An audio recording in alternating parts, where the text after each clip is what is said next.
Hello music fans, this is Brennan from the Death by Unicorn channel, and this is another segment of my What's New 2022. I'm going to talk about 6 new albums that came out on September 16th, 2022 in the metal, rock, and progressive genres, and I'll talk about them in my order of preference, starting with my favorite, which was by the band Ahasver called Causa, and this is progressive sludge metal, and it's their first album, a really solid debut album from this lesser known French band. This is great. They deserve a lot more attention than they have, so check it out. If you're a fan of bands like Baroness, The Ocean, and Mastodon, I think you'll like this. And my second favorite from September 16th was by the band Destrage, called So Much Too Much, and this is also progressive metal. It's their 6th album, and it's kind of quirky and all over the place genre-wise. Hard to describe. It's very fun and weird. One song features Devin Townsend, so that's always great. And I like the album a lot, but I don't think it will quite be able to crack my top 40 of the year, as I'm really not sure how to feel about it. I wonder if the album title is actually getting at what the album feels like. It does feel like so much too much of everything, but it is very engaging and impressive. Some parts are djent, some parts are acoustic, there's some parts electronic, some are brutal, some parts are poppy and catchy, there are breakdowns and a little bit of everything. And usually I like that kind of thing, but there's something almost a little bit too chaotic with this one for me, but maybe I just need a few more listens to get used to it. The third one I'm going to talk about is by a band that I really love and was happy to see come back. It's called the self-titled album from the Mars Volta, and I'd say this is pop rock. This is kind of their first time releasing something that I wouldn't really consider progressive. Usually they're a progressive rock band, but this is pop rock with some progressive influences, as well as influences from psychedelic music and Latin music. They have a lot of that kind of Latin flair in their sound. This is more accessible than their previous works. It's very catchy, but still has a lot of cool composition, guitar and drums parts, and even the production's pretty cool.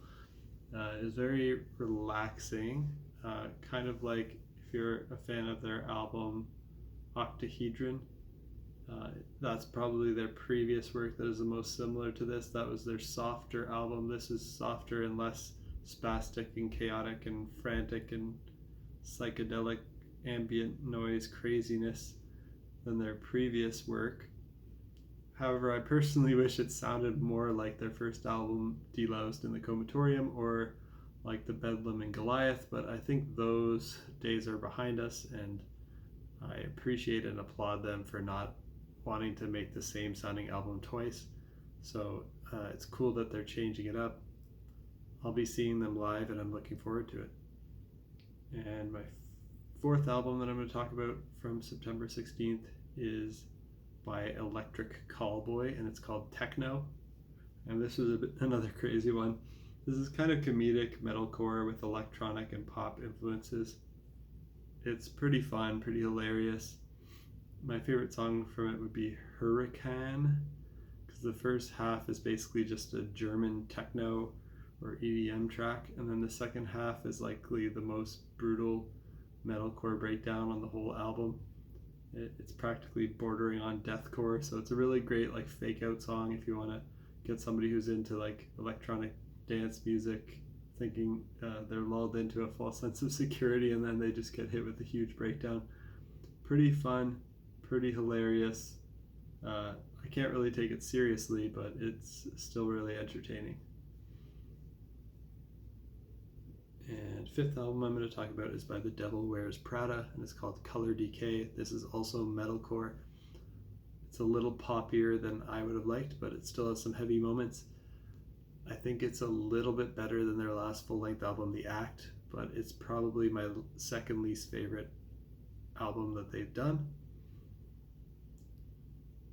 And lastly, I'll talk about an album from the band Behemoth called Opvs Contra Natvram, and this is black metal. It's their 12th album.